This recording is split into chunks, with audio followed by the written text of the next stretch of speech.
Welcome back to Easy English Talk Podcast. Welcome back, everyone, to the Easy English Talk Podcast.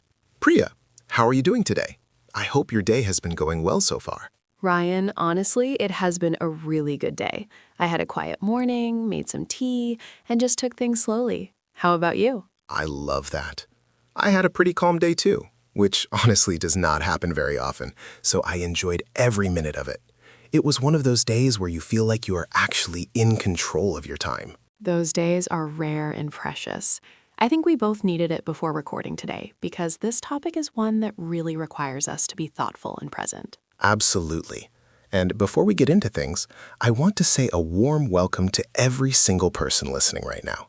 Whether you are on your daily commute, making food in the kitchen, or just relaxing at home, we are really glad you are here. Yes, we truly appreciate every one of you who keeps coming back and choosing to spend your time with us. That means a lot to both of us. Now, I want to ask you something. Where are you listening from right now? Drop it in the comments.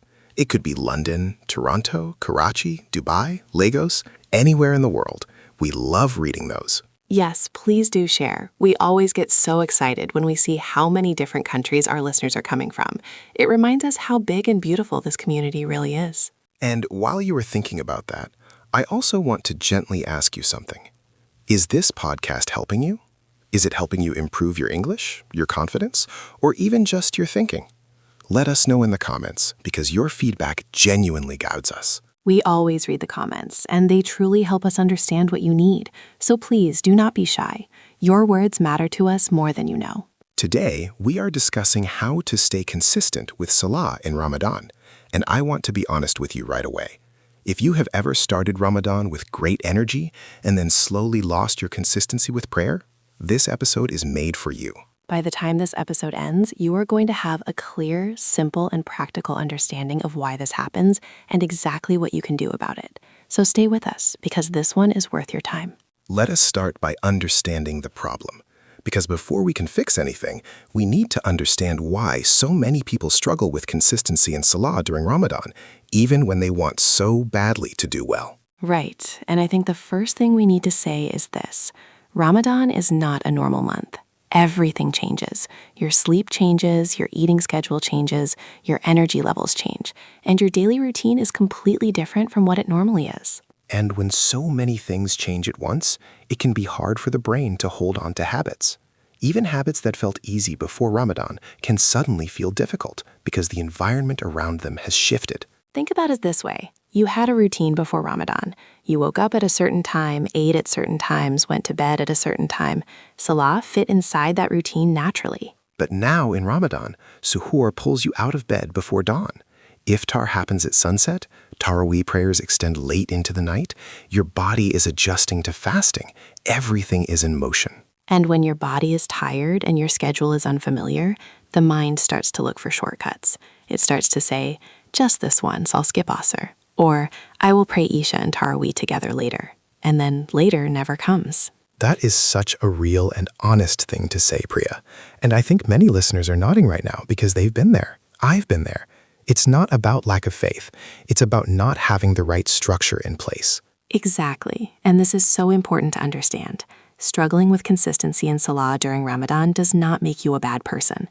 It makes you a human being dealing with a major shift in your daily life. The problem is not willpower. The problem is preparation. Most people enter Ramadan with good intentions, but without a clear plan for how they're going to manage their prayer throughout the day, given all the changes happening around them. And without a plan, you are essentially relying on motivation alone. And motivation, as we all know, is not reliable. It comes and goes.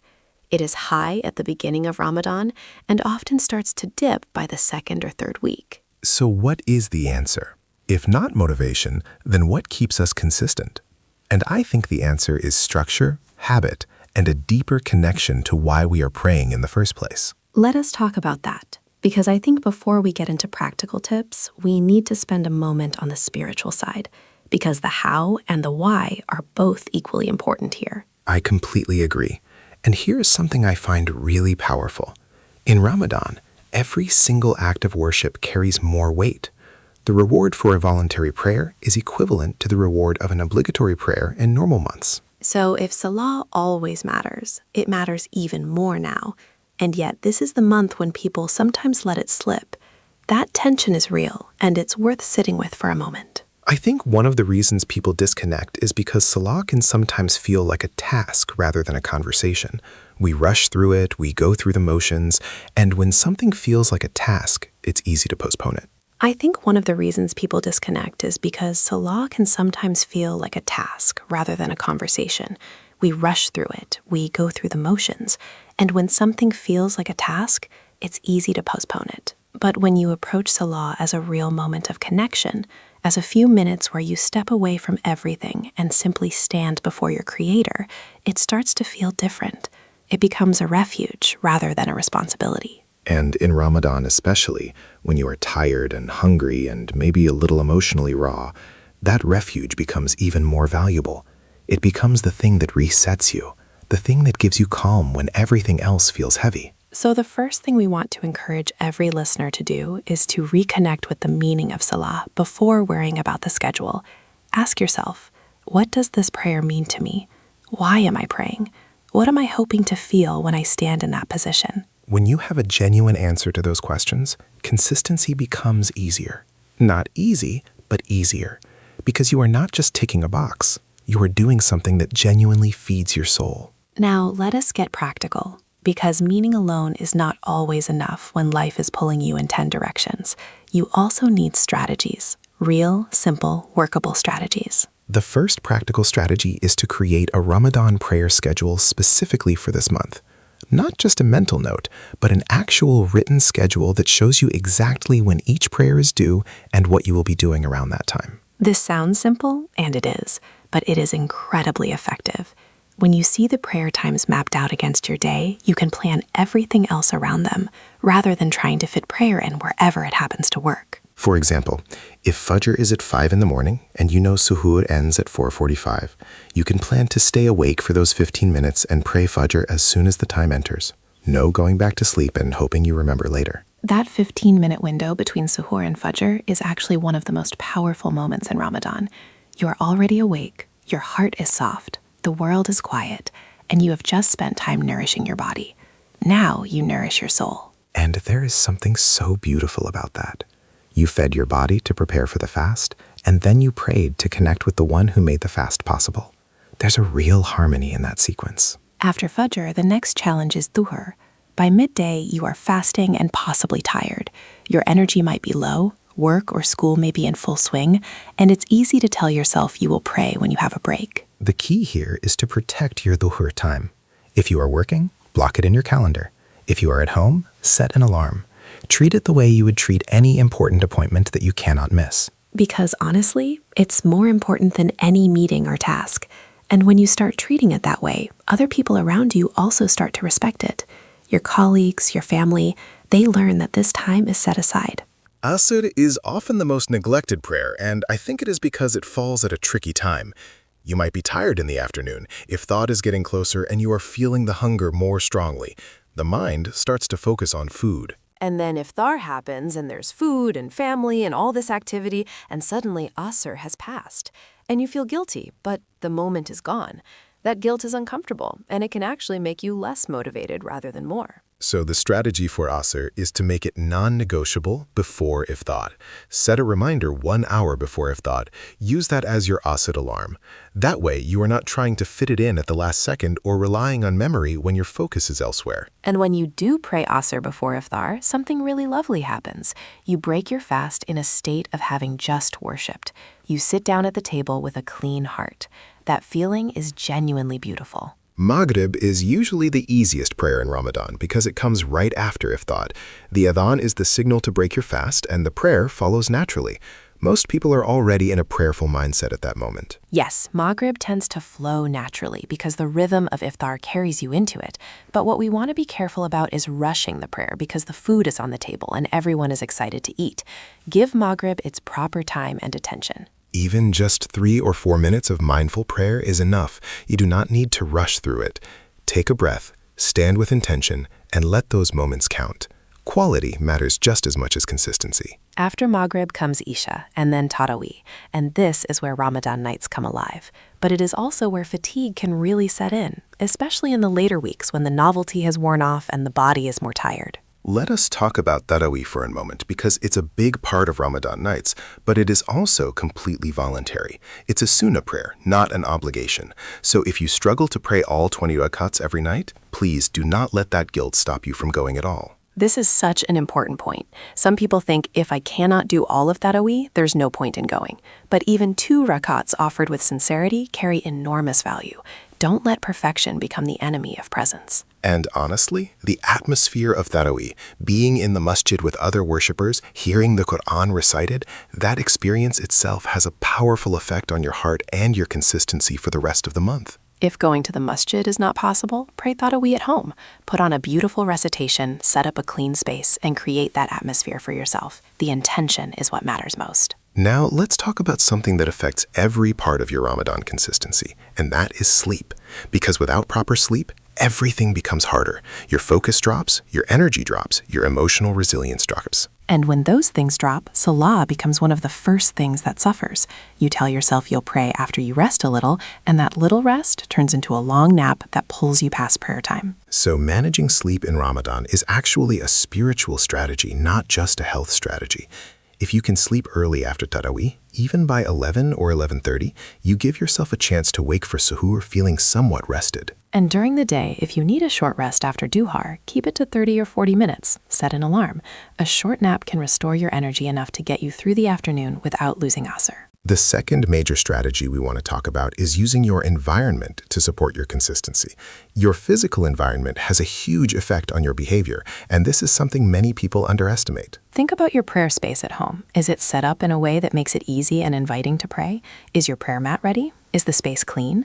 Is it somewhere you can be without distraction for a few minutes? When your prayer space is ready and waiting for you, it reduces the effort needed to start.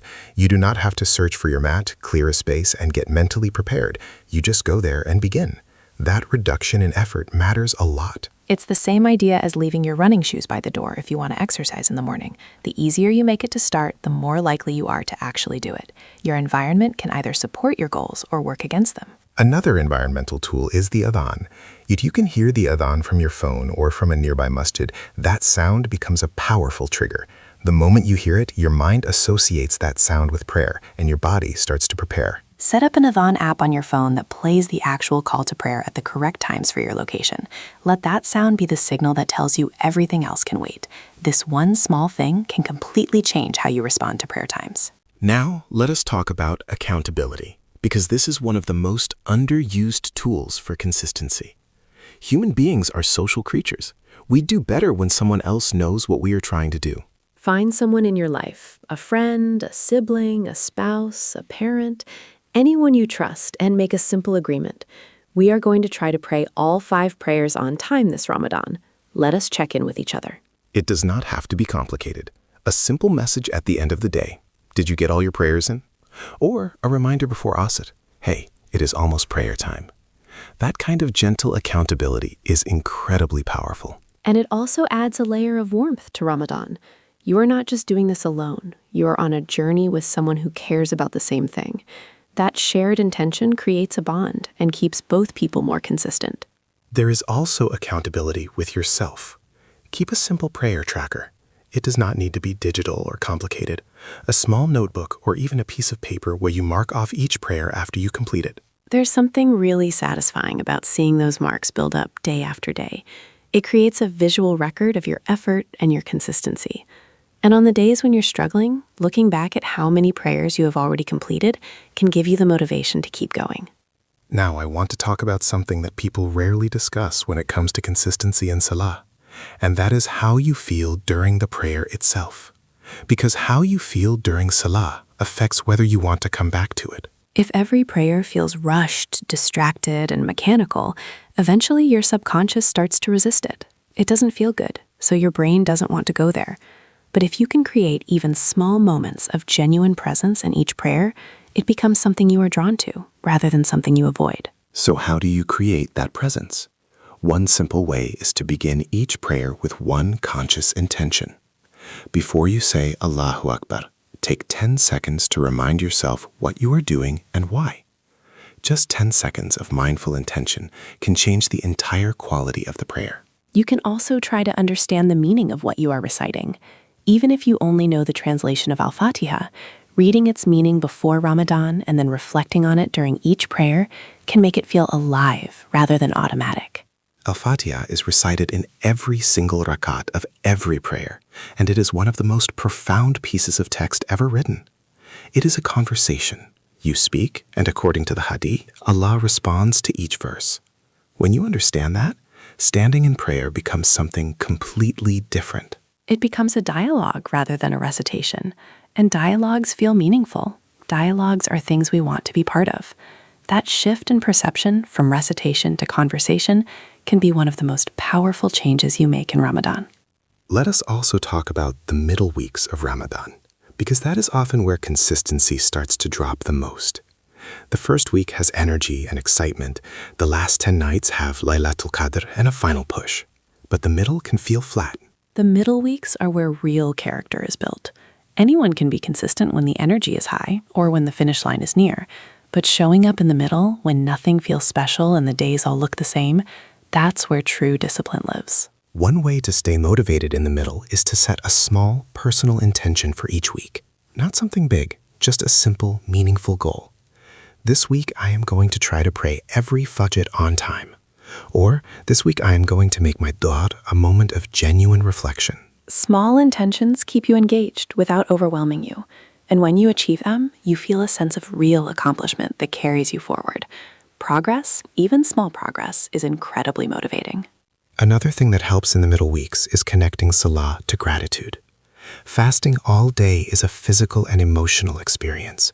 Your body is working hard, your patience is being tested, and in the middle of that, Salah becomes a space to say, I see what I have. Thank you. Gratitude during Salah changes its emotional flavor. You are not just fulfilling an obligation, you are expressing something real and personal. And emotional prayers are far more sustainable than mechanical ones because they fill something inside you rather than just completing a checklist. We also want to talk about what to do when you miss a prayer, because no matter how consistent you try to be, there may be a day when life happens and you miss one. And how you handle that moment will determine whether you get back on track or fall further behind. The most important thing when you miss a prayer is not to spiral. Don't let one missed prayer turn into two, and two into a day, and a day into a week. That spiral is what destroys consistency more than anything else.